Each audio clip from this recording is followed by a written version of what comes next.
और साथ में कृषि की उन पुरातन और पुरानी वस्तुओं को संग्रह किया, ये भी आपकी वार्तालाप में आएगा आज। और तत्पश्चात हम आदरणीय सुरेश दहिया जी के साथ भी म्यूज़ियम देखेंगे, जो म्यूज़ियम आदरणीय दहिया जी ने स्थापित किया है।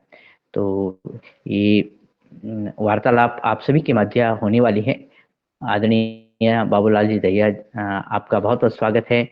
और सबसे पहले ये कि अ, आपका जो चाव था, आपकी जो रुचि थी इस क्षेत्र में, कृषि क्षेत्र में, क्योंकि आप कार्य आपने जो नौकरी पेशा कहीं दूसरे क्षेत्र में किया, लेकिन बीजों के संरक्षण पर कैसे आप आए, इसी प्रश्न के साथ आज की शुरुआत करते हैं। आदरणीय, आपका स्वागत है।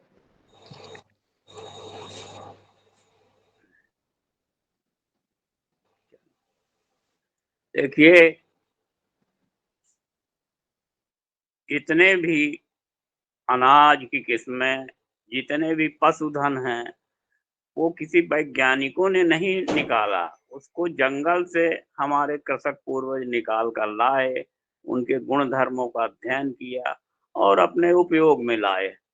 जितने भी आज हमारे पास हैं पशु, तो जिनको-जिनको उनने उपयुक्त समझा, उनको खेती के लिए लाए या अपने सवारी के लिए लाए। जिन पशुओं को उनने उपयुक्त नहीं समझा, वो आज भी जंगल में विचरण करते हैं। कितना अच्छा हमारी खेती लगभग वैज्ञानिकों का कथन है कि लगभग 10,000 वर्षों से है और पशुपालन भी उतने ही वर्षों से है। तो हमारा कितना अच्छा समझौता था। मान लीजिए गाय है, गाय को हम घास खिलाते हैं, वो हमको दूध खिलाती है। हमारे घास से गाय तंदुरुस्त हुई, उसके दूध से हम हुए। गाय ने बछड़ा जना, हमने उसको बड़ा हुआ हल में चलाया। गाय बैलों ने गोबर किया, हमने खाद बनाया।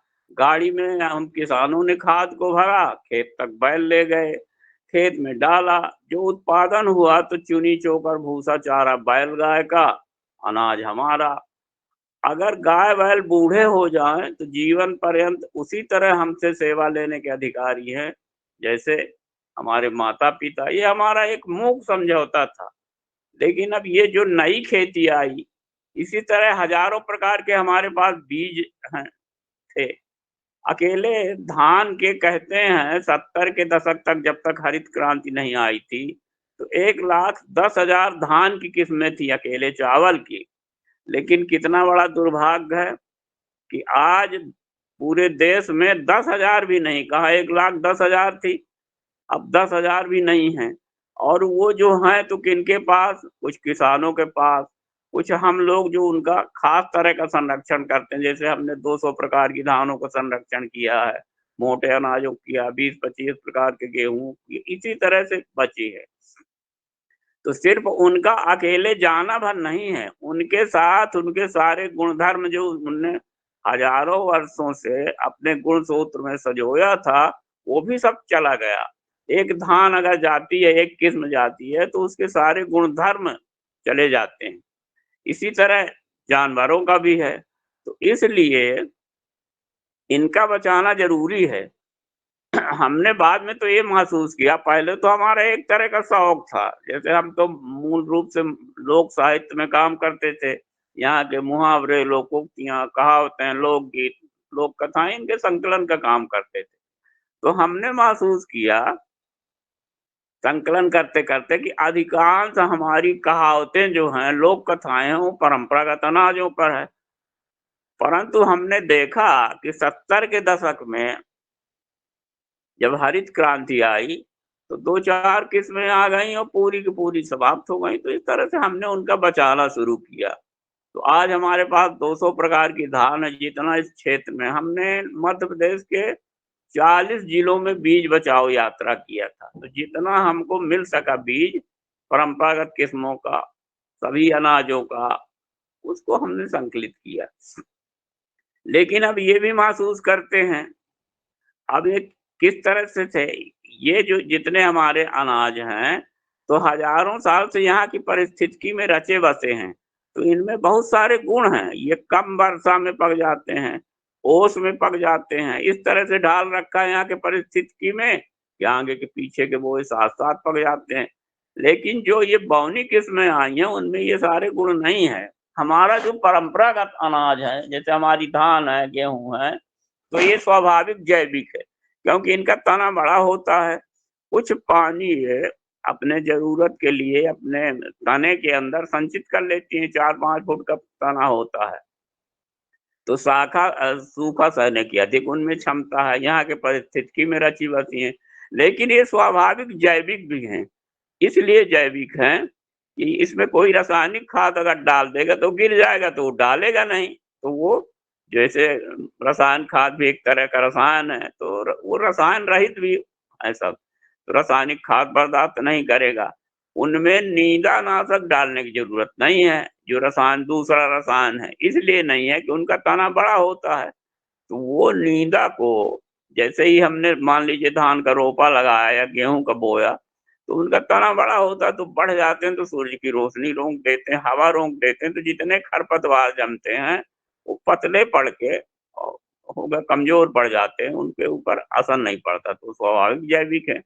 उनमें कीटनाशक डालने की ज़रूरत नहीं है। यहाँ के पारिस्थितिकी में इस प्रकार बसे हैं कि कीट प्रकृति ने जो बनाया है कि अगर शाकाहारी कीट बनाया है, तो मांसाहारी भी बनाया है। तो 2-4 दिन अगर हम धैर्य कर दें, तो मांसाहारी कीट आके शाकाहारी को खा जाते हैं, तो हमको कुछ डालने की ज़रूरत नहीं है। कितने माने प्रकृति ने खुद एक भोजन श्रृंखला बनाई थी, तो भोजन श्रृंखला के अंतर्गत अगर मान लीजिए एक धान के बाल में सफ़ेद हो गई, तो अगर ऐसे हम देखें पूरे खेत में 1 एकड़ खेत में ज़्यादा 200-300 धानें सफ़ेद होगी। तो भाई ज़्यादा से ज़्यादा 1-2 किलो धान उसमें निकलेगी, तो हमको क्या ज़रूरत है कि हम रसायन फालतू डालें कीटनाशक डालें तो अपना खराब कर दें। अब देखिए आज जितना भी अनाज हमारे खेतों में आज जो ये वैज्ञानिक विधि से होता है बौनी किस्म का, तो वो खाने लायक नहीं बचा। हमारे खेत के केचुए चले गए, वो हमसे ज़्यादा संवेदनशील थे। मछलियाँ चली गई, मेढक चले गए, केकड़े चले गए, ये सब चले गए छोड़-छोड़। लेकिन हम उसी हमसे ज़्यादा संवेदनशील थे तो वो चले गए और हम उसी को खाए जा रहे हैं। जो बीमारियों की दशा है वो आज सबको पता ही है। तो इसलिए अब फिर इधर हमने ये देखा कि सिर्फ़ हमारे अनाज भर नहीं जा रहे। उसके पीछे उसके साथ-साथ हमारे उपकरण भी जा रहे हैं। अगर गाँव में एक ट्रैक्टर आता है, तो ना सिर्फ़ 10 जोड़ी बैलों को घर से निकाल देता है और बैल जाता है, तो गाय भी चली जाती है। इसलिए चली जाती है कि गाय उस तरह का दूध नहीं देती, जैसे भैंस वग़ैरह से लोग दोहन करते हैं भैंस का। तो वो उतना दूध नहीं देती। तो दूध के मत्थे गाय नहीं पाली जाती थी। गाय पालने का यही कारण था कि वो बछड़ा जनती है और बछड़े हमारे हल में चलते हैं। तो एक ट्रैक्टर आया तो ना सिर्फ़ 10 जोड़ी बैलों को निकाल देता है और मान लीजिए कि एक हल जाता है तो हल के पीछे पचासों उपकरण चले जाते हैं। ओइरा, बांसा, ढोलिया, हराइनी अ, रस्सी, गिरमा ये सब चले जाते हैं क्योंकि पशु भी निकल जाते हैं जब ट्रैक्टर आया गाँव में तो हल गया तो पहले तो पशु जाएँगे तब हल जाएगा। तो इस तरह से हमारे पचासों उपकरण चलन से बाहर हो जाते हैं। तो हमने ये महसूस किया कि हम जब किसी राजा महाराजाओं के किले गढ़ियों में जाते हैं, उनके ढाल तलवार देखते हैं, भाला बर्छी, आज उनकी कोई उपयोगिता तो नहीं है। आज हमारे पास इतने अच्छे-अच्छे टैंक है, मिसाइल है, ना जाने क्या-क्या है, युद्धक सामग्री है, तो उनकी क्या ज़रूरत?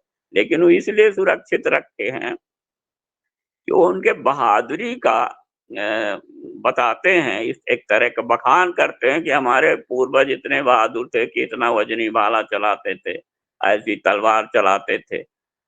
इसी तरह हमारे इस खेती के आने से रासायनिक खेती आने से, ट्रैक्टर के आने से करीब ऐसे 300 उपकरण चलन से बाहर हो गए। न सिर्फ़ हमारे खेती के उपकरण बल्कि हमारे बर्तन भी हो गए। पहले हमारे गाँवों में एक मुहावरे नुमा वाक्य कहा जाता था कि अरे भाई आप उस गाँव के जहाँ सतीहों जाति बसती है अर्थात उस गाँव के रहने वाले हो जहाँ कई जातियाँ बहुत सारी जातियाँ बसती हैं।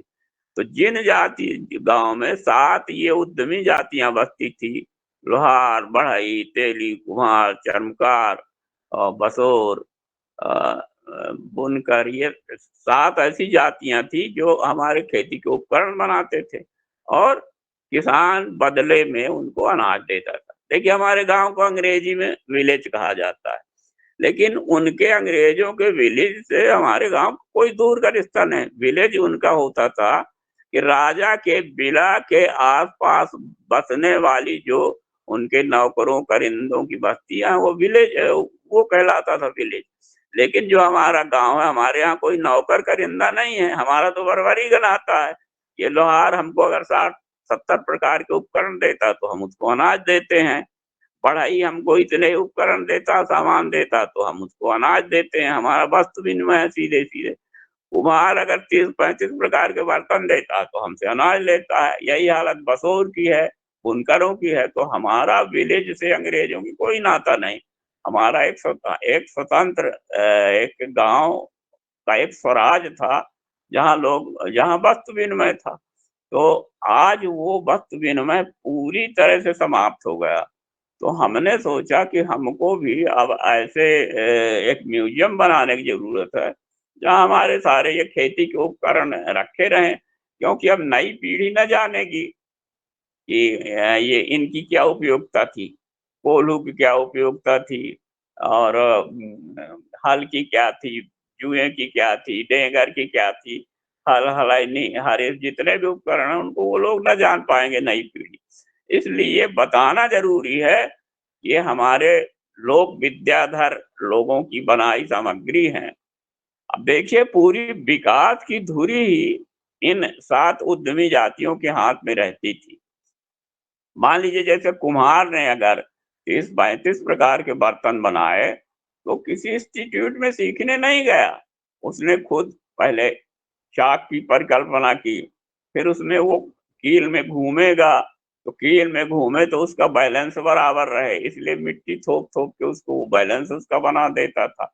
एक लकड़ी का हथौड़ा था, उसको अ, थापा कहते थे, तो थापा से कूट-कूट के घड़ा को फिर बढ़ाता था। अंदर पीढ़ी रहती थी एक पत्थर की, उसको अंदर लगाता था। तो ये उपकरण भी उसने बनाए अपने, किसी इंस्टीट्यूट में सीखने नहीं गया और उन बर्तनों की को भी बनाया कि अगर हम ये बड़ा-सा बर्तन बना दें इस तरह से तो डाहरी कहलाएगी, इसमें चावल रखा जाएगा। अगर हम दाल पकाने के लिए बना दें एक बर्तन तो हँड़िया वो कलैया कहलाएगा। चावल पकाने के लिए बना दें तो हँड़िया कहलाएगा। दूध दूहने के लिए बना दें तो दोहनी कहलाएगी। घी रखने के लिए बना दें तो मेंट कहलाएगी और इसी तरह तेल रखने के लिए डवलुइया, डवला ये सब अ, बनाते थे वो लोग। तो वो एक तो अपने बर्तनों की, अपने उपकरणों की परिकल्पना करते, फिर बर्तनों की करते। दबकी बना लेते, उसमें लोग कंधे में टाँग के जंगल चले जाते पानी भर के, दोपहर तक के लिए ठंडा पानी वो पीते रहते और अपना लकड़ी-वकड़ी ले आते जो लाना होता। तो इस तरह से हमारे चाहे वो लोहार, बढ़ई हों, तेली, कुम्हार, चर्मकार कोई भी हों, उनने खुद अपने उपकरण भी बनाए और हमारे लिए उपयोगी सामग्रियाँ भी बनाई। लेकिन आज की स्थिति देखिए, आज पहले हमारी खेती जो होती थी, तो पेट की खेती थी। अकेले किसान के पेट की नहीं, जो उसके उद्यमी थे उनके माने उसके परिवार के पेट की, जो हमारे कृषि मज़दूर थे उनके पेट की खेती और जो हमारे उद्यमी थे गाँव के ये शिल्पी उनके पेट जाता था। लेकिन आज है अगर जी, आदरणीय उमा किसी शंकर का जी। माइक खुला है, बंद कर ले माइक। उमाशंकर जी। हाँ, सिर्फ़ वो उपकरण को नहीं ख़त्म करता, वो तो हमारे सारे उद्यमियों के घर से निकाल दिया। अब जैसे लोहार क्यों गया गाँव से, बढ़ई क्यों गया गाँव से? इसलिए गया कि 70 के दशक में माने हमारा जो अंतर्राष्ट्रीय बाज़ार को नियंत्रित करता सोना। तो 70 के दशक में देखिए सोने का मूल्य था ₹200 तोला, मतलब 11 ग्राम सोना ₹200 में मिल जाता था। उस समय जो गाँव का कोई कर्मचारी हो जाता, मास्टर, क्लर्क कुछ, तो वो भी लगभग 200 के आसपास वेतन पाता, 1 तोला सोना। तो देखिए आज कर्मचारियों को उतना ही है, 60-70 हज़ार वो पाते हैं, 60-70 हज़ार रुपया तोला सोना। लेकिन किसान का, हमारे उद्यमियों को कितना घट गया। अगर उस समय कोई अपना 2 कुंटल चावल बेच दे 70 के दशक में, तो उसको 1 तोला सोना मिल जाता था। आज हम किसान हैं, अगर अपना 25 क्विंटल चावल बेचेंगे और 30 क्विंटल गेहूँ बेचेंगे, तब 1 तोला 10 ग्राम तक सोना मिलेगा। तो हमारा कितना घट गया? 10 गुना घट गया। हमारा भी भर नहीं, हमारे कृषि उद्यमियों का भी घट गया। मान लीजिए कोई लोहार या बढ़ई 10 घर में वर्गा कर लेता, तो उसको इतना सामान मिलता जो 60-70 हज़ार रुपए क्रय शक्ति के बराबर होता। लेकिन अगर आप आज वो नाई उतने में बाल बनाएगा, धोबी कपड़े खींचेगा, कोई तो मानिए जो हमारी उद्यमी जातियाँ थी, तो उनको कितना मिलेगा? वो 3000 का होगा जो मिलेगा अनाज, जो पहले 60-70 हज़ार का होता था, वो 3000 का होगा, तो काहे को करेगा? उनका लड़का शहर भाग गया। और हमारे जो कृषि श्रमिक थे, अगर उनको 2 किलो मिलता था, 2 सेर मिलता था, तो उसकी क्रय शक्ति उस समय लगभग पौने 300 रुपए के बराबर थी। आज वो कितने की होगी? 30 रुपए की होगी। तो लीजिए हमारा कृषि मजदूर भी भग गया, और नहीं हमसे वो लेगा, 300 रुपए लेगा प्रतिदिन मजदूरी, जिसमें हमारे 15-20 किलो अनाज चला जाएगा, तो किसान दे ही नहीं पाएगा ये, तो वो भी चला गया।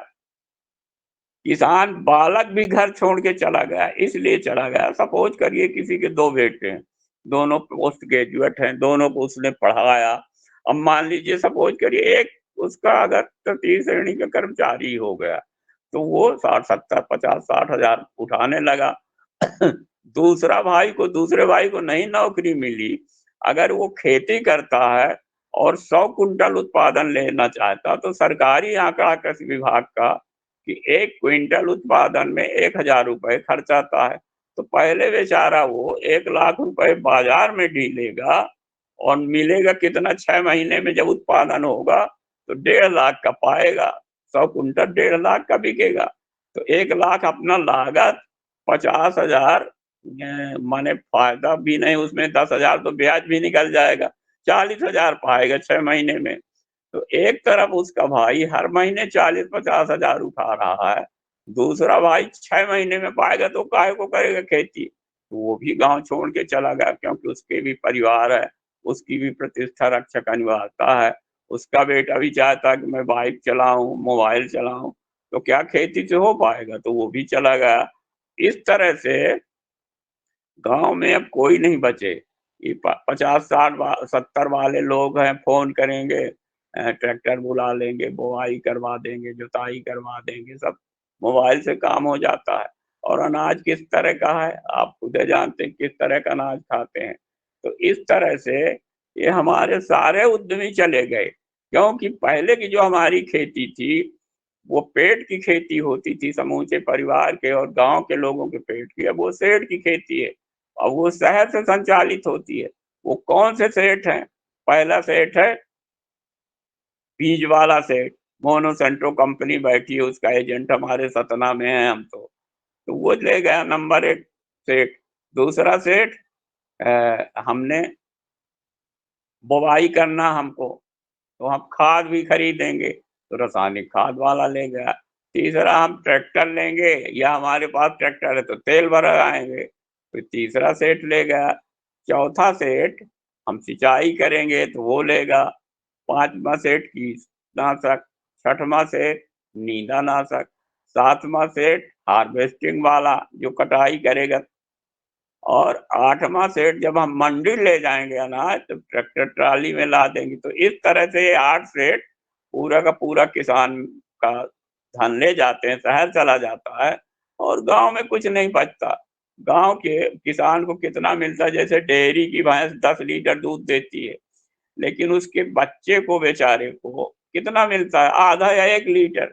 ऐसे किसान को आधा या 1 लीटर बराबर 80% शहर चला जाता है, 20% बचता है। तो इसलिए सब गाँव को छोड़ रहे हैं ये नई खेती में। एक तो ये स्वास्थ्य को नुकसान कर रही है, दूसरा हमारे ज़मीन को कर रही है, तीसरा हमारे पशुधन को घर से निकाल दिया। और चौथा हमारे श्रमिकों को निकाल दिया, हमारे उद्यमियों को निकाल दिया और किसान पुत्र को भी निकाल दिया। अब देखिए इस खेती में अब वो हमारा श्रमिक क्यों चला गया? अब यहाँ देखिए हम देखते हैं सतना में कि एक लालता चौक है, वहाँ हमारे सतना के जितने साइकिलिंग करके गाँव के मज़दूर जाते हैं, वहाँ खड़े हो जाते हैं। तो कोई सेठ आया, हट्टे-कट्टे लोगों को छाँट कर ले गया और जो बेचारा गरीब, जो दुबला-पतला शरीर का है, वो बेचारा फिर साइकिलिंग किया, भूखा-प्यासा घर आया, ये स्थिति है। लेकिन हमारे कृषि संस्कृति में चाहे कोई महिला जाए, पुरुष जाए, बालक जाए, पहले इस तरह के बाल श्रमिक जैसे कानून नहीं थे।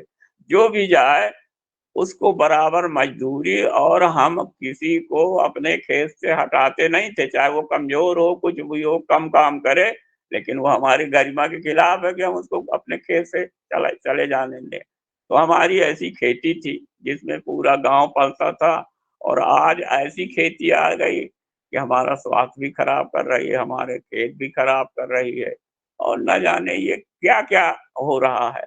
तो इस तरह से हम बड़े विकट परिस्थिति में हैं। हमने 50 के दशक में जब हरित क्रांति आई, उसका कारण था हरित क्रांति आने की।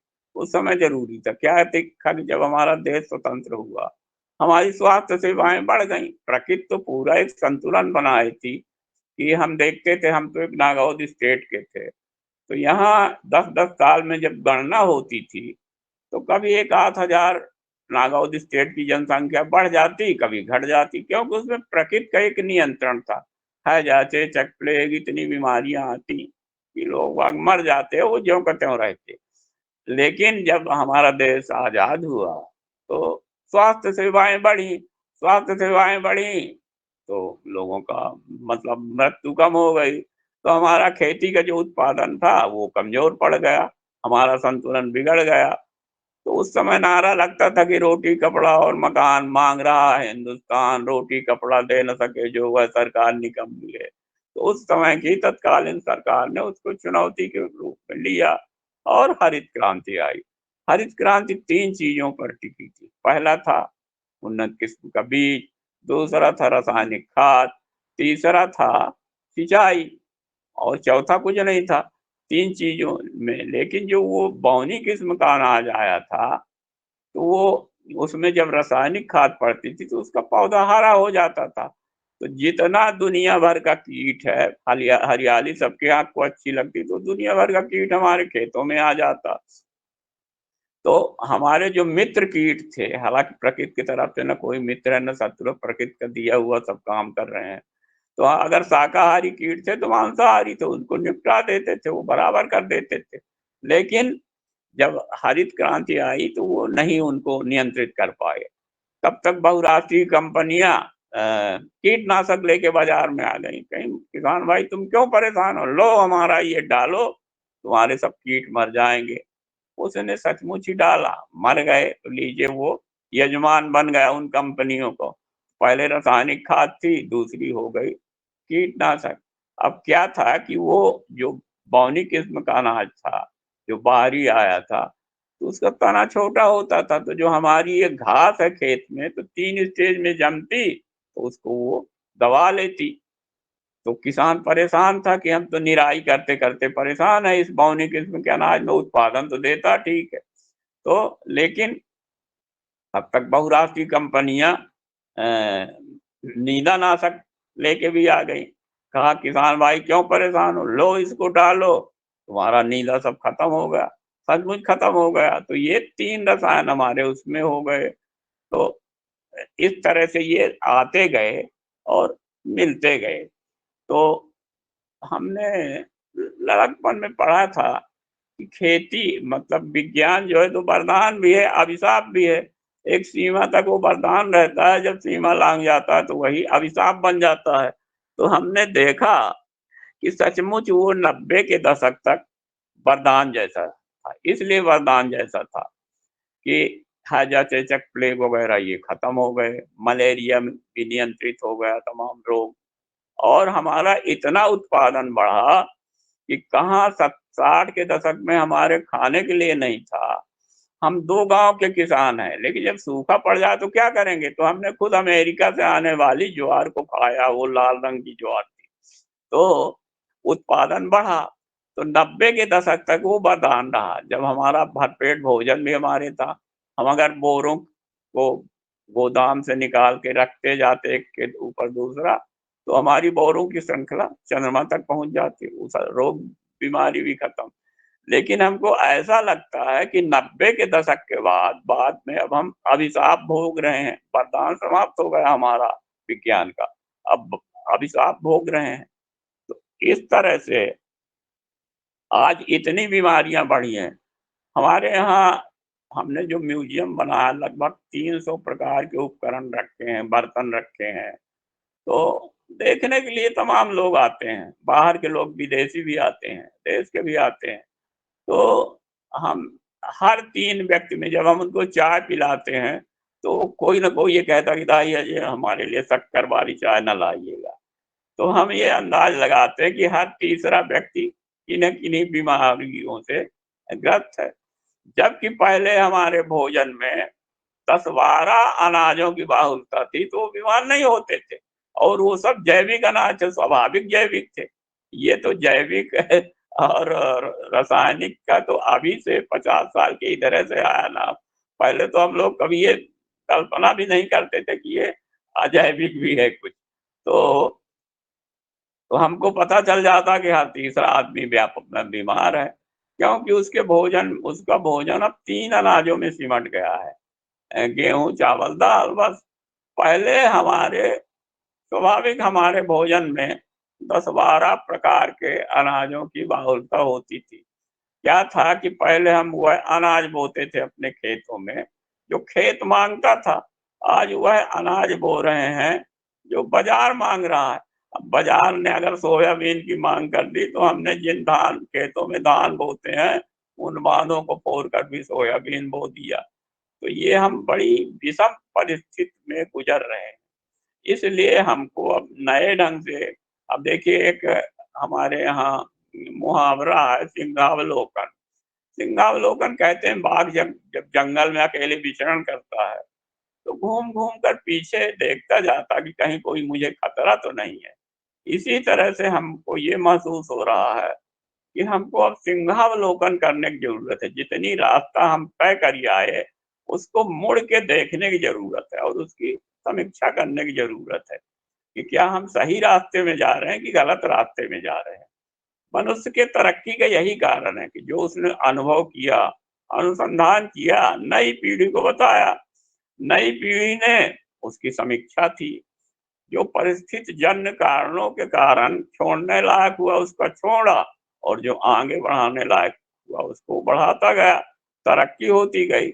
इसलिए हमको फिर से अपने कामों की एक तरह से समीक्षा करने की ज़रूरत है कि क्या हम सही रास्ते में जा रहे हैं कि गलत रास्ते में जा रहे हैं। कि ये कितना बड़ा वो है कि हमारे पशुधन घर से निकल गए, हमारे किसान पुत्र घर से निकल गए, हमारे कृषि मज़दूर घर से निकल गए, और हमारा इतना ऐसा अनाज खेतों में हो रहा जो खाने लायक नहीं है। हमारे जितने कीट थे, हमारे जितने खेतों में जीव-जंतु रहते थे, वो सब निकल गए, और हम उसी को खाए जा रहे हैं, खाए जा रहे हैं। इसके लिए हमारा ख़्याल है कि ठीक है, हमारे देश में बहुत ज़्यादा जनसँख्या है, तो उस तरह का तो नहीं कर सकते कि पूरा हम रोक लगा दें, कि लोग भूखों मरने लगे, फिर पुरानी स्थिति में आ जाए। लेकिन एक बीच का रास्ता हमको अपनाना होगा कि हमारा ऐसा उत्पादन हो जो खाने लायक हो। माने सिर्फ़ ये जो उत्पादन बढ़ा खेती का, तो इसलिए नहीं बढ़ा कि हमने वो किया, रासायनिक खाद डाला या कीटनाशक, नींदानाशक डाला। वो इसलिए बढ़ा कि हमने बहुत बड़े क्षेत्र में खेती करने लगे। हमने सिंचाई के साधन बना लिए। तो हमको ऐसा कुछ करना चाहिए कि हम जो उत्पादन लें वो नुकसानदायक ना हो। तो इस तरह से कुछ ना कुछ तो सोचना पड़ेगा, नहीं हम निरंतर बहुत गहरे गड्ढे में गिरते जाएँगे। 10-12 साल जिस तरह से अब आज रासायनिक खाद डाली जा रही है, तो 10-12-15 साल में हमारे खेत बिल्कुल खराब हो जाएंगे, किसी लायक न रहेंगे, क्योंकि हमारा पशुधन घर से निकल चुका। हमारे पूर्वजों का कितना अच्छा वो था, वैज्ञानिक तरीका था कि माने हमने खेत में अनाज बोया, जो भूसा चारा हुआ वो बैलों गायों को खिलाया, उनने गोबर किया, फिर वो हमारे रिसाइक्लिंग होता, वो हमारे खेत चला जाता, खेत से घास बन के घर आता और गोबर बन के खेत चला जाता। तो हमारे खेत एक जैसे होते। हमारी परंपरागत खेती जो थी, तो कुछ इस तरह की खेती भी थी, जैसे पहले हम ऊँचे खेतों में मान लीजिए हमने इस साल चना बोया, तो अगले साल उसमें कोदो बोएँगे। तो कोदो के डंठल जो सड़ के फिर अगले साल वो उपजाऊ बना देंगे, तो वो चना की बढ़िया फसल होगी। इस तरह से अदल-बदल कर बोते थे। हमारी एक खेती ज्वार की थी, जिसमें 4-5 अनाज एक साथ 5-6 अनाज सब्जियाँ हो जाते थे। जैसे हमने ज्वार बोया, ज्वार पर एक कहावत है कि कदम-कदम पर बाजरा दादुर कुदनी ज्वार। जो जन ऐसा बोई है उनके भरे कोठार, अर्थात कदम कदम पे बाजरा को बोना चाहिए। और जितना मेंढक की छलांग होती है, दादुर कुदनी अर्थात मेंढक की छलांग, उतनी दूर पर ज्वार। तो लगभग 1.5 फुट की दूर पर ज्वार का एक पौधा से दूसरा होता था। अब नीचे जो 1.5 फुट का गैप है, वहां हम बो देते थे, मूंग बो दिए, उड़द बो दिए। और जो ऊंचाई का गैप है, 7 फुट की वो ज्वार होती थी, देसी ज्वार भुट्टे सहित। तो जो नीचे का 6 फुट का गैप है, उसमें हमने 5 फुट की तिल बो दिया, 6 फुट की अंबारी बो दिया, उसी में हमने बरबटी बो दिया तो सब्जी की आपूर्ति करती, उसी में हमने अरहर बो दिया। तो ये जब फसलें होती तो कोई किसी को नुकसान नहीं करती थी। तो हमको ज्वार से हमको रोटी और घाट मतलब दलिया खाने को मिल गया, तिल से हमारे लिए तेल हो गया, अंबारी से रस्सी घर में हो गए, बरबटी से हमको सब्जी हो गई, भिंडी उसी में बो दिए तो वो भी हो गई सब्जी के लिए। उसी में मूंग है तो उससे मुगौड़े हम खाते, दाल खाते, उड़द है तो उसकी दाल खाते, बड़े खाते। और अरहर है, जब ये सारी चीजें कट जाती नवंबर में, तब अरहर अपना विस्तार करती, वो फिर चैत के महीने में आती। तो इस तरह से क्या है कि हमारे एक खेत में 6-7 प्रकार की चीजें होती, अलग-अलग आपूर्ति करती। तो हमारी कितनी अच्छी खेती थी। और उससे हमारे खेत, जैसे मूँग उड़द हैं, तो उसमें बैक्टीरिया होता जड़ में, तो उसको उपजाऊ बना देते, उनकी पत्तियाँ झड़ती तो खेत को उपजाऊ बना देते। तो इस तरह से जो हमारी खेती थी, अदल-बदल करने की खेती। अब ज्वार का क्या था कि ज्वार सिर्फ़ कार्तिक से फागुन तक खाई जाती थी, क्योंकि उसकी तासीर गर्म होती है, फिर बाद में नहीं खाई जा सकती वो। तो उससे क्या होता था कि शीत जनित बीमारियाँ नहीं होती थी ठंडी में। दूसरा क्या था कि जो उसकी कर्मी होती थी, उसको हमारे गाय-बैल खाते थे, तो उनको हरा चारा मिलता था। तो हमारी इस तरह की खेती थी। तो कुछ ना कुछ हमको ऐसे वैज्ञानिक तरीके अपनाने होंगे, जिससे हमारे खेत भी बने रहें, हमारा पानी भी बना रहे। इस खेती से देखिए पानी का कितना नुकसान हुआ। माने पुराने ज़माने में, प्राचीन समय में बहुत सारे अकाल पड़े। हर चौथा वर्ष अकाल का होता था औसतन। लेकिन पानी की कमी नहीं पड़ी कभी। भोजन की कमी पड़ती थी, ठीक है। तो उसके लिए हमारे लिए कोदो था, हमारा कोदो था जिसको 80 वर्ष तक रखा जाता था बंडे बखारियों में। हमारे रीवा संभाग में लगभग 6000 तालाब हैं, लेकिन उनको खुदवाने का श्रेय कोदो को। इतना कोदो होता था, एक-एक किसान के 50 कुंटल कोदो होता, वो बंडे बखारियों में रख देता। जब कभी अकाल पड़ता तो वो पलायन रोकने के लिए मतलब वो बावड़ी बनवा देता, तालाब खुदवा देता, तो ये पुण्य का काम माना जाता। और एक तरह से लोगों का पलायन रुक जाता, जो बाहर जा रहे थे उनको यहीं रोजगार मिल जाता। तो ये हमारे इस तरह के अनाज भी थे ना। तो आज की खेती जो है, तो पूरी तरह से सेठ की खेती है, जो गाँव के तमाम लोगों को निकाल दिया। और जी। गांव जो का अर्थशास्त्र आज पूरी तरह एक फूटी हुई बाल्टी की तरह, जैसे आप 10 टोंका की बाल्टी कुएं में डालिए तो ऊपर आते आते सारा पानी कुएं में ही चला जाएगा। यही स्थिति आज गांव की है। मान लीजिए गांव का कोई दूध बेचने वाला शहर जाता है तो दूध उसने बेचा, ठीक है, उसको पैसा मिला, लेकिन कुएं का पानी कुएं में चला गया। जैसे वो दूध वाला क्या है कि कपड़े वाले के कपड़े खरीदेगा, जूते वाले के जूते खरीदेगा, दवाई वाले के दवाई खरीदेगा, सौंदर्य प्रसाधन खरीदेगा, बच्चों की किताबें खरीदेगा। माने जितना उसने बेचा सब वहीं डाले आया। लेकिन शहर का पैसा क्यों बढ़ता है? इसलिए बढ़ता है कि मान लीजिए 10 लोग हैं, 10 व्यापारी हैं, 100-100 रुपया पूंजी लगाया तो दिन भर में उनका 10-10 रुपए बढ़ जाता है, क्योंकि जूते वाला कपड़े वाले के कपड़े वाला, दवाई वाले के दवाई वाला, जूते वाले के, उनका वहीं आपस में आदान-प्रदान होता है। तो गाँव इसलिए कमज़ोर होते जा रहे हैं, गरीब होते जा रहे हैं दिन प्रतिदिन कि वो अ, वहाँ वस्तु विनिमय अब नहीं है, पहले तो वस्तु विनिमय था। आज पूरी तरह से वो बाज़ार आश्रित हो गया है। तो जो पैसा गाँव में राउंड करना चाहिए, तरक्की तो तब होगी गाँव की जब गाँव में वो पैसा राउंड करे। तो गाँव में राउंड नहीं करता, वो शहर वो भी चला जाता है और शहर का पैसा शहर में राउंड करता है तो उसको संपन्न बनाता है। तो हमको बहुत कुछ सोचने की ज़रूरत है, मेरा ख़्याल है। जिससे हमारा अच्छा भोजन भी हो, हमारा पशुधन भी रहे और हमारे खेत भी बचे रहें, हमारा भोजन भी बढ़िया हो। एक अब देखिए गाय-बैलों का कि हमारे किस तरह से उनका था कि एक गाय देने की परंपरा हमारे गाँव में है कि बैतरणी के लिए जब वो कोई मरने लगता, तो पंडित जी को बुलाते। जब हमारे पिताजी मरने लगे, हम तो छोटे थे, हमारे बड़े भाई थे, उनने पंडित जी को बुलाया और एक गाय दान दिया बैतरणी के लिए कि वो बैतरणी नदी को पार करेगी। पंडित जी शहर से उसको ले गए, खुशी-खुशी कि हमारे यजमान ने गाय दिया, संकल्प बोला कि जाओ तुम्हारे बाप को नदी के बैतरणी नदी के किनारे गाय मिल जाएगी, कि तुम्हारा बाप पूँछ पकड़ के उतर जाए पार। लेकिन अब हम मरेंगे कुछ दिन में, 1-2 साल में, क्योंकि 82 साल के हो गए।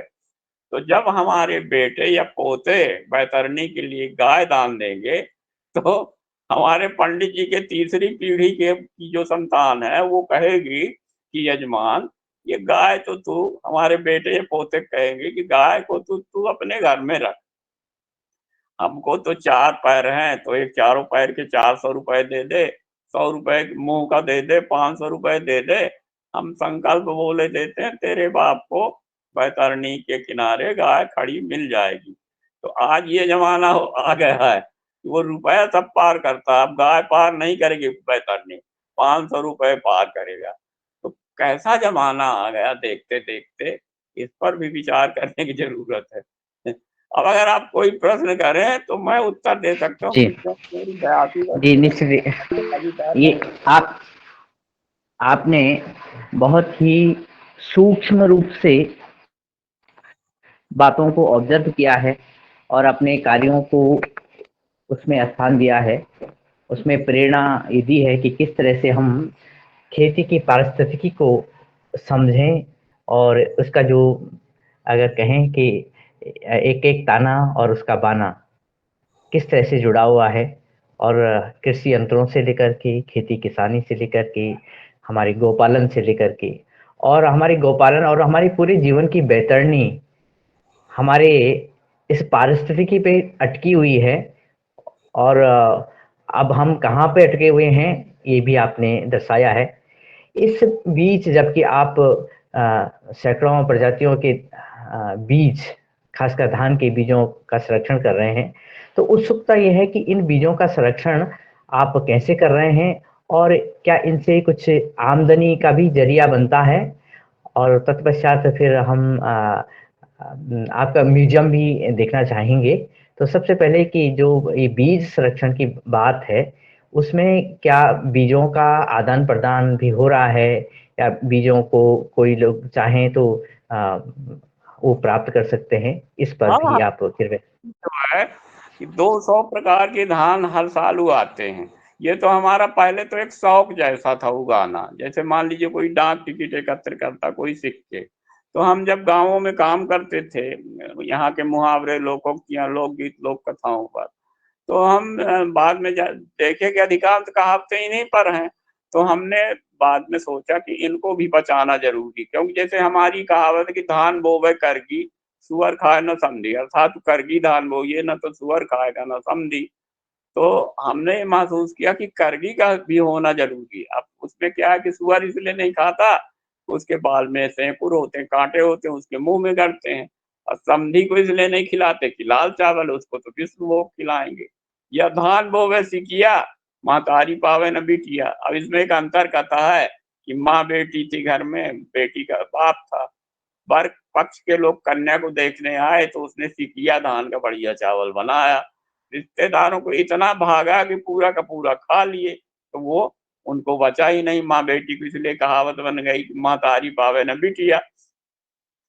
तो हमने सोचा कि सिकिया का भी होना ज़रूरी, करगी का भी, लेकिन कैसे लोग कैसे प्रमाणित, हमारी तो 7-8 किताबें प्रकाशित हैं, इस तरह की लोक साहित्य की।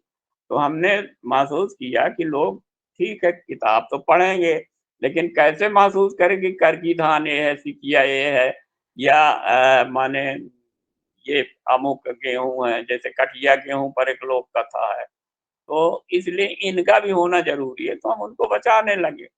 और आज भी हम बचाते जा रहे हैं, तो 2 एकड़ ज़मीन में हम उनको उगाते हैं, गेहूँ भी उगाते हैं, धान भी उगाते हैं, और पूरे देशवासियों को जो भी लेना चाहते हैं, पूरे देश के लोग हमारे यहाँ आते हैं और उनको चाय भी पिलाते हैं हम, जो आते हैं। भोजन भी करवाते हैं, क्योंकि बाहर से कोई महाराष्ट्र से आया, कोई गुजरात से आया, कोई यूपी, बिहार से आ रहा है, तो उनको देते हैं, उनको रखने का भी घर में प्रबंध करते हैं।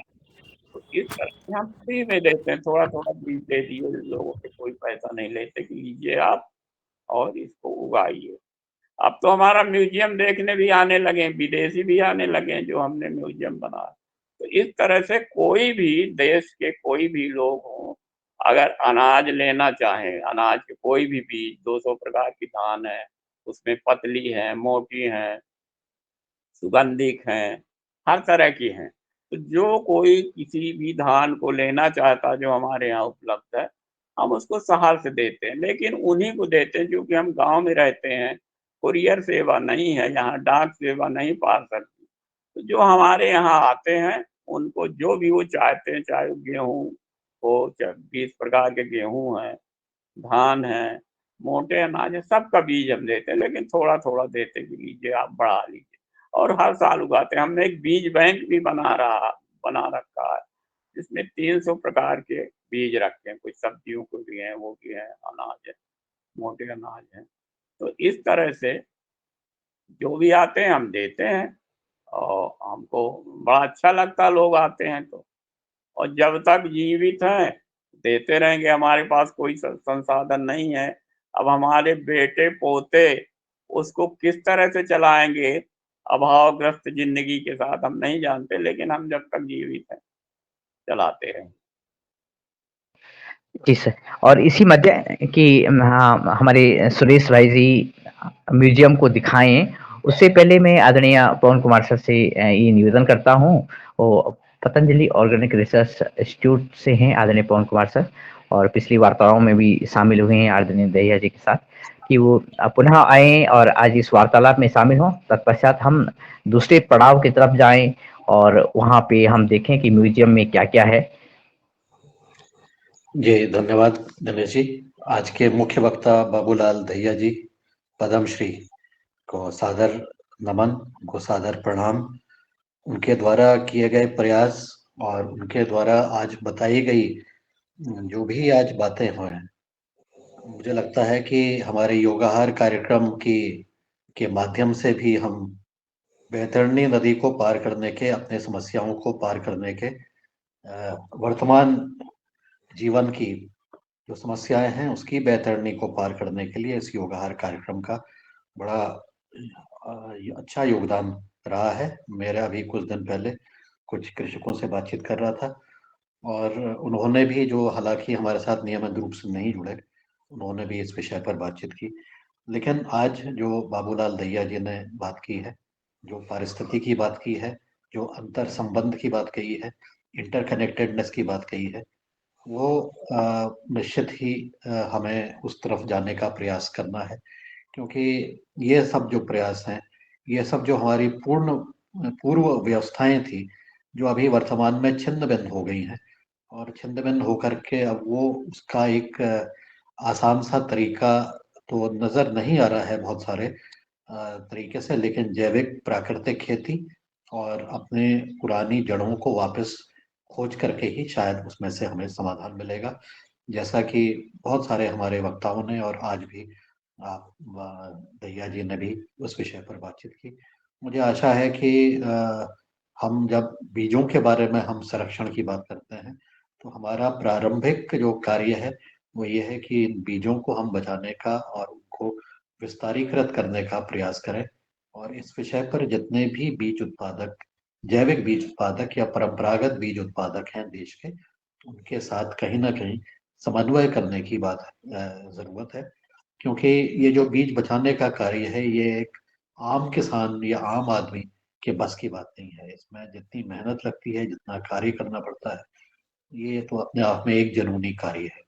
तो ऐसे जुनूनी कार्य करने के लिए और इस चीज को निरंतर आगे बढ़ाने के लिए, बीज बैंक को संवर्धित करने के लिए, बढ़ाने के लिए, विस्तारित करने के लिए मैं आज के मुख्य वक्ता बाबूलाल जी का पुनः बहुत अभिनंदन करता हूँ, और आशा करता हूँ कि आप इसी तरह से ही काम करें और आपकी उम्र लंबी रहे, और जितना आपने अभी तक के कार्य किया है उससे और ज्यादा आप योगदान करने के लिए आप समर्थ रहे। इस आशा के साथ, इस इच्छा के साथ मैं आज की जो हमारी अब चर्चा है उसको आगे बढ़ाने के लिए दिनेश जी से अनुरोध करूंगा कि वो कृपया आकर के अपनी बात को आगे बढ़ाएं, और बहुत सुंदर बीज बैंक हमें दिखा रहे हैं, तो उसी पर अपने आप को केंद्रित कर देते हैं जी, आगे की वार्ता को।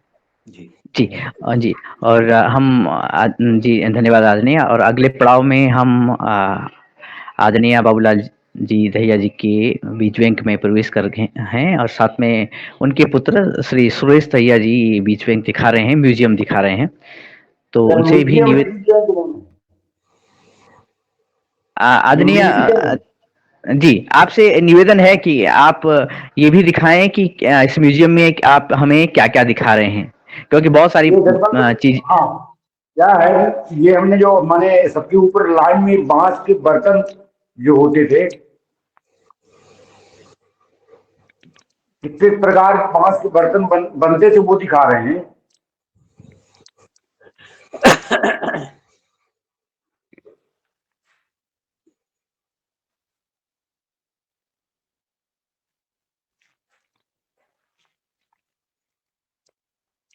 ये इधर हमारे लौह उपकरण होते थे वो ये है,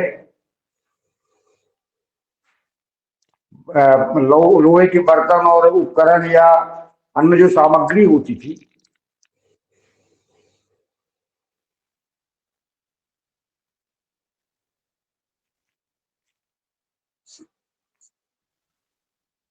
ये कुछ नीचे धातु के बर्तन भी लगे हुए हैं, देखिए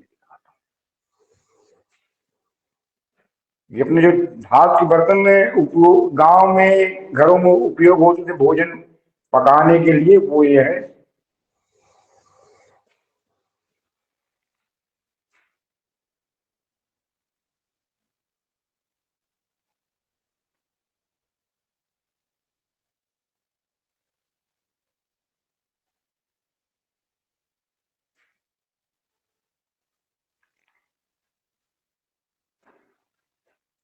ये कुछ लोहे के अन्य माने तलवार वगैरह जो पहले चलती थी, तराजू हो गया आपका, आपका ये पहले ताला इस तरह का बनता था, बहुत पहले ये इस तरह के ताले होते थे। ये आपकी लकड़ी की कुदाल, ये आम काटने वाला आम कटना हो गए, ये आपकी हसिया है, ये कुल्हाड़ी वगैरह,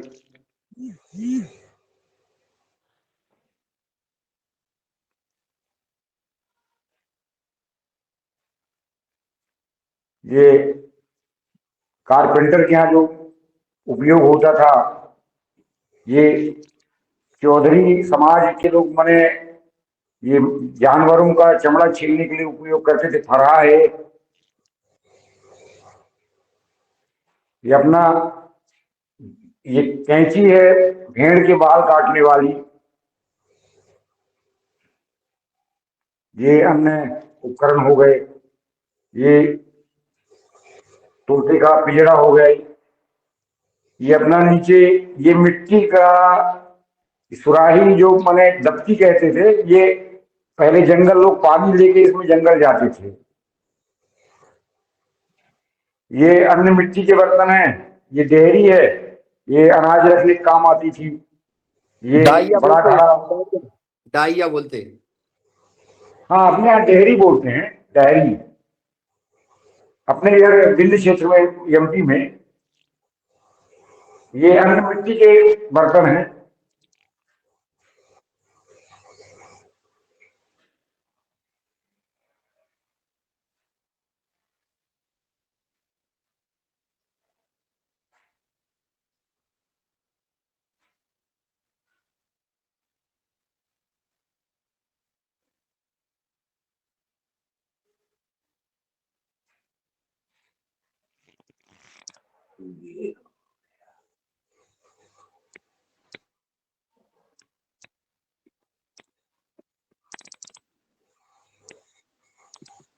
तो अगर कोई आकलन किया जाए कि कितने वर्ष पहले की वस्तुएं ये होंगी, क्योंकि बहुत सारी वस्तुएं ऐसी हैं जो अब उपयोग में भी नहीं हैं और दिखती नहीं, यानी ये वस्तुएं दुर्लभ हो गई हैं। तो कोई अगर आकलन हो कि कब कब से ये वस्तुएं और किस किस समय में यूज हुई होंगी। तो इस समय तो उपयोग नहीं होती हैं, लेकिन इसके पहले आज से 15-20 साल पहले तक होती थी। अब क्या है कि संपन्न संपन्न घरों में जो है तो इसके आपके धातु के बर्तनों में भोजन पकता था। लेकिन गांव में जो है गरीब परिवार जो है वो मिट्टी के बर्तन में खाना बनाते थे। ये कुछ और है जो किसान अपने गांव घर में रस्सी गेरमा आदि बना के जो उपयोग लाता था। ये आपका फसल बांधने वाली खड़िया अपने यहाँ बोलते हैं इसको, आपके यहाँ जो बोलते हो।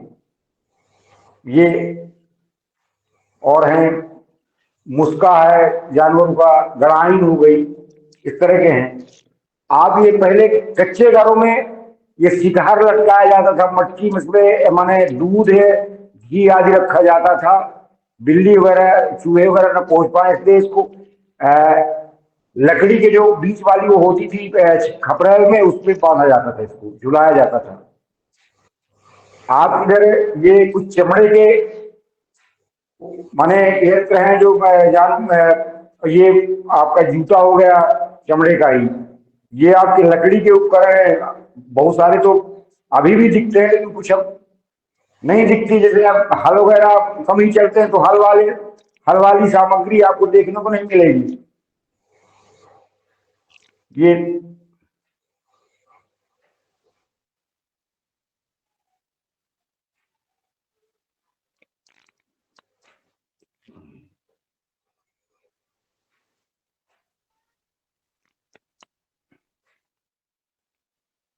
तो ये अगर हम काउंटिंग करें और अगर डॉक्यूमेंटेशन की तरफ से देखें तो कितने ऐसी वस्तुएं होंगी जिनको अंकित किया गया होगा, कलेक्ट किया गया होगा। हमारे पास करीब 400 प्रकार के, चाहे वो बर्तन हो या कृषि यंत्र हो, हैं।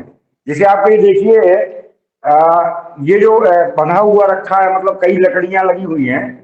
ये कोल्हू है जो पहले तेल की पेराई से होती थी गांव में। ये अब हम इसको लगा नहीं सकते, इसलिए कि एक पूरा कमरे के बराबर इसमें बैल भी चलेगा और तेल पेराई होगी, तो जगह नहीं, इसलिए हमने इसको पैक करके बांध के रखा हुआ है।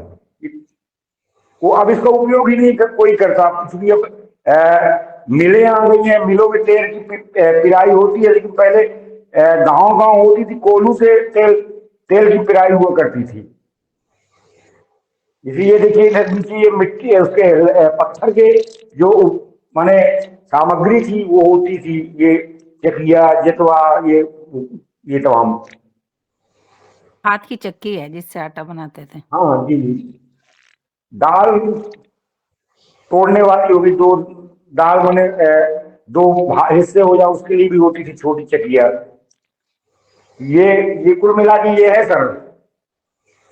तो जाहिर है कि बहुत सारी वस्तुएं तो आपके घर में मिली होंगी, गांव में मिली होंगी, हाँ और कहाँ से इनका कलेक्शन किया गया और कितना समय इस कुछ कलेक्शन में लगा होगा? ये करीब हमारे पिताजी तो 5-6 साल 6-7 साल से कर रहे थे, लेकिन अभी जो कुछ सामग्री बनवाई गई है और कुछ लोगों ने भेंट की है। जिसे आपका एक हमारे यहाँ वो गैस होती थी पहले, शादी ब्याह के काम में आती थी, मिट्टी के तेल में वो होती थी, वो रखी है, किसी ने भेंट की। गांव में तो नहीं बनती थी, गांव में उपयोग जरूर होती थी, लेकिन किसी ने भेंट की तो हमने उसको भी अपने संग्रहालय में रख लिया है। ये हमारे पिताजी के जो सम्मान पत्र वगैरह, ये जो स्मृति चिन्ह वगैरह ये प्राप्त हुई, ये रखे हुए हैं दूसरे कमरे में। तो आपके और पास वस्तुएं जो दुर्लभ वस्तुएं हैं और जो सम्मान पात्र जी हैं इतने हैं कि एक कमरे में तो या दो कमरों में तो ये रखी नहीं जा दो सकती। कमरे तो में है। आपके अच्छा जी वो जी। 2 कमरे में किसी तरह हमने रख रखा है, वो सिस्टमेटिक तरीके से रखा हुआ नहीं है। आपने देखा ही है कि किस तरह हमने काम चलाओ उसकी व्यवस्था कर रही। ये हमारे पिताजी का पुस्तकालय है, जो उनको पुस्तकें मिलती हैं, वो रखी हुई हैं यहाँ।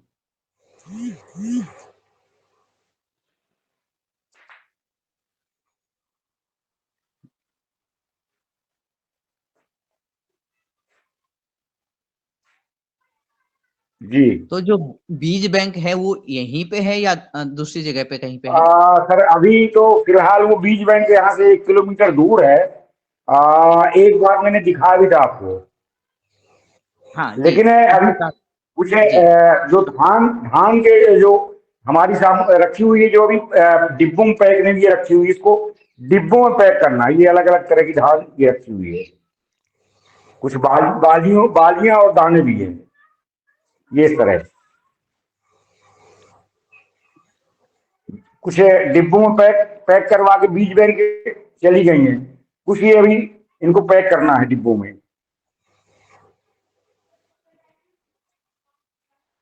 ये हमारे 3 कमरे ये बीज बैंक के लिए हैं। जी। तो इस तरह से हम ये म्यूजियम देख रहे हैं और आदरणीय सदस्य गण आपके प्रश्न हों तो आदरणीय सुरेश दहिया जी और आदरणीय पद्म बाबूलाल दहिया जी उपस्थित हैं और उन्होंने अपने जीवन की समग्र बातें बताई हैं, खेती किसानी बीज संरक्षण से लेकर के कृषि म्यूजियम तक। तो आपके मध्य कोई प्रश्न आ रहे हों तो स्वागत है, और प्रश्नों की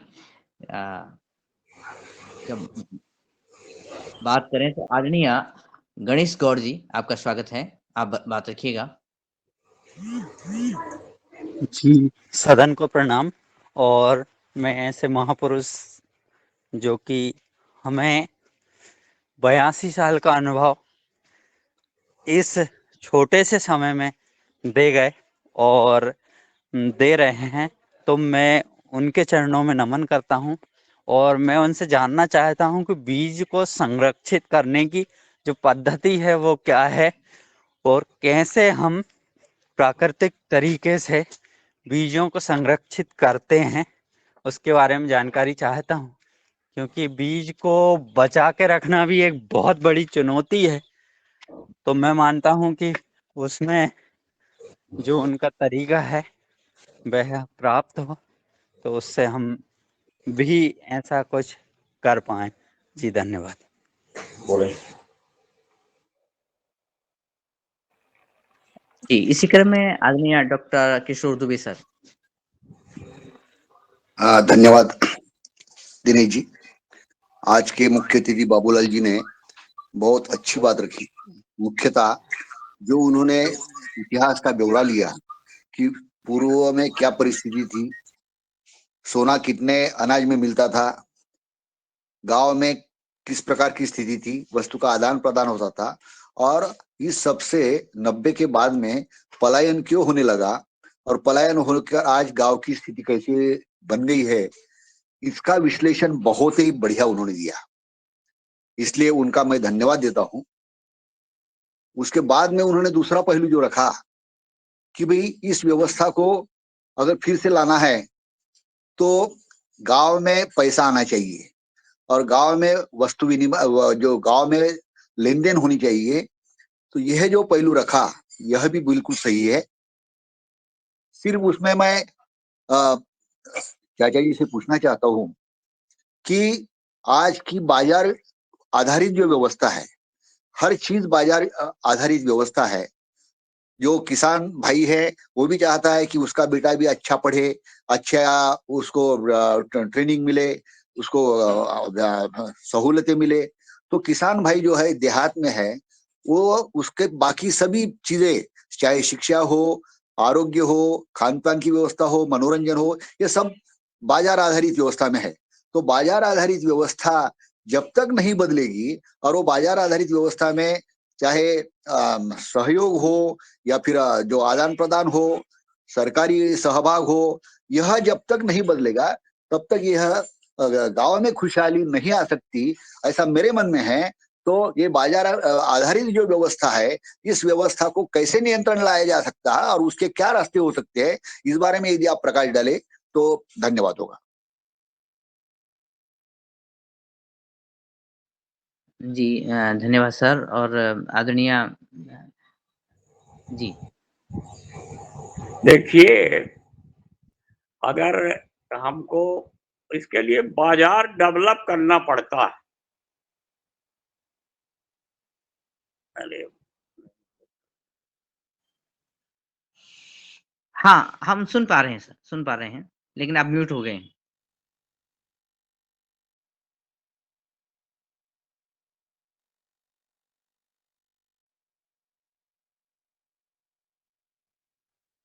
हाँ, बाबूजी आप अनम्यूट होइएगा, म्यूट हो गया, आपको हम सुन नहीं पा रहे हैं अब।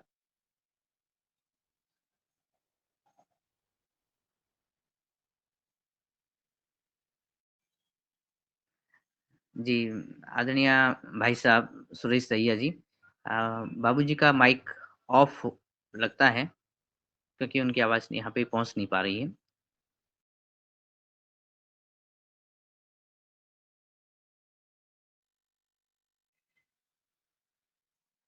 जी, जब तक आदरणीय आप माइक ऑन कर पाते हैं तब तक हम मिथिलेश बहन जी का भी प्रश्न ले लेते हैं। जी ओम, सदन को नमन वंदन। बहुत ही अच्छा लगा आज म्यूजियम देख करके, क्योंकि जितना भी मैंने इस म्यूजियम में देखा वो मैंने सब अपने घर में देखा था। और अब यदि हम कोई वस्तु लेना चाहें, अभी जैसे मेरे को भी लगा कि हमारे पास जो भी हमारे पुराने साधन हैं कृषि क्या के, वो है, हमें चाहिए, उसके लिए लेकिन बाजार वो कहीं करना, भी नहीं मिलते। के जी, लिए जी, क्या जी, जी। होता है, इनको सबको बुला के बताना पड़ता है। तो ऐसे लोग हैं जो खाना चाहते हैं लेकिन उनको विश्वसनीय मिले, तो जब किसान विश्वसनीय चीज देंगे, लेकिन साथ में ये कहेंगे कि देखिए हमारे भी मुंह पेट है, हमारे भी बेटे पोते हैं, उनको भी पैसा चाहिए अपने दैनिक काम के लिए। 70 के दशक में जब तक हरित क्रांति नहीं आई थी, तब तक हर उपभोक्ता अपने आमदनी का 50% सिर्फ भोजन में खर्च करता था। आज वो 5% नहीं कर रहा, तो उसको कम से कम 15% खर्च करना चाहिए, क्योंकि हमारे किसानों को भी मुंह पेट है, उनकी भी प्रतिष्ठा रक्षक अनिवार्यता है। तो अगर ऐसा लोग करेंगे, 15% अगर खर्च करें 5 के बजाय, तो फिर उनको जैविक अनाज मिलने लगेगा। लेकिन उसमें क्या होगा कि हर साल एक्सपोज़र विज़िट करवाना होगा हमारे किसानों को। वो किसानों के यहाँ देखने आएँगे उनके उपभोक्ता जो हैं कि देखिए कैसे केचुआ की खाद बनाते हैं, कैसे इनके खेत में केचुआ है, कैसे ये माने जीवामृत बनाते हैं, तरह-तरह के माने जैविक खाद बनाते हैं, कैसे डालते हैं, क्या करते हैं। तो उनकी विश्वसनीयता हो जाएगी, तो आदान-प्रदान होने लगेगा। तो इसके लिए थोड़ा परिश्रम करना पड़ता है, इस तरह के बाज़ार डेवलप करना पड़ेगा, एक विश्वसनीयता कायम करनी पड़ेगी कि वहाँ सिर्फ उपभोक्ता होगा और उत्पादक होगा, बीच का बिचौलिया कोई नहीं होगा। तो बाज़ार डेवलप हो जाती है। हमने 2 बाज़ारों का उद्घाटन किया, एक हमने किया था इटारसी में, एक किया था हरदा में। कोरोना आ गया, कोरोना काल में भी वो बाज़ार बंद नहीं हुई। फिर वो झोले में लोग घर-घर पहुँचाए आते और एक जब कोरोना के पहले तो एक कॉलेज परिसर में रविवार को ऐसे दुकान लगा लेते, ले आते किसान लोग और उपभोक्ता अपना ले आते। लेकिन वो सब उनको एक्सपोज़र विज़िट कराना ज़रूरी रहता कि हमारे खेत किस तरह से हम खादें बनाते हैं, जैविक खाद बनाते हैं, ऐसा खेती करते हैं। तो विश्वसनीयता कायम हो जाती, चलने लगता है। जी, और निश्चित ही जो एक्सपोज़र विज़िट होती हैं, उससे सीखने, समझ बढ़ाने की भी प्रक्रिया बढ़ती है और विश्वास भी होता है कि जिन खेतों से, जिन किसानों से हमारा भोजन आ रहा है, वो कितना शुद्ध है और आँखों देखी बात पे विश्वास ज़्यादा होता है। दूसरी बात एक्सपोज़र विज़िट की आई कि तो आपका म्यूज़ियम भी है, बीज बैंक भी है। आपने बताया भी है कि कुछ लोगों की संख्या बढ़ने लगी है। तो अगर 2-3 साल का आकलन करें, तो कितने लोग अभी लगभग आ जाते हैं, साल भर में आने लगे हैं, विद्यार्थी हों या पर्यटक हों? हमारे यहाँ प्रायः है हर दूसरे तीसरे दिन कोई न कोई आता रहता है और साल में कम से कम 10-12 तो विदेशी पर्यटक आते हैं। वो खजुराहो में उतरते हैं, एरोप्लेन से उतरेंगे, फिर हमारे यहाँ आ जाएँगे, फिर वहाँ से निकल जाएँगे आगे। जी। तो ऐसे कुछ आपने आने वाले समय के लिए निर्धारित किया है कि जैसे जो म्यूज़ियम देखें या कुछ लोग ऐसे होते हैं कि म्यूज़ियम के रख-रखाव के लिए कोई व्यवस्था अपनी तरफ से करते हों या ऐसी इच्छा रखते हों या सजेशन देते हों कि ऐसा करें ताकि ये म्यूज़ियम, ये बीज बैंक और ये जो जैविक खेती है, प्राकृतिक खेती है, आगे बढ़े। हम तो तो लोगों आप की सभी तरफ से को आमंत्रित करते हैं कि हमारे यहाँ आइए, सादर आमंत्रित हैं और देखिए कि कैसा हम करते हैं।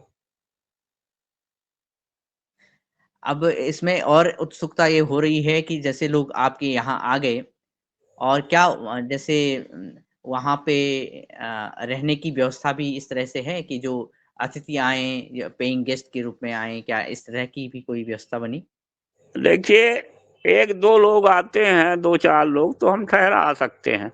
बाकी फिर उचेहरा में या सतना में ठहरना पड़ता, वहाँ मतलब कमरे बुक करवा देते हैं। जी, जी, जी, आदरणीय। गेस्ट हाउस वगैरह। आदरणीय जी, आदरणीय मिथिलेश जी, ये आपका प्रश्न रह गया था, कृपया प्रश्न करें और तत्पश्चात हम आज के कार्यक्रम को संपन्न करने की दिशा में आगे बढ़ते हैं। जी। जी, जी। मेरा कोई प्रश्न तो नहीं था, लेकिन आज का जो मैंने देखा, तो उससे एक प्रेरणा मिली नई कि हम अपने को कितने सुंदर तरीके से इन्होंने अपना म्यूज़ियम बनाया, नीचे गोबर मिट्टी की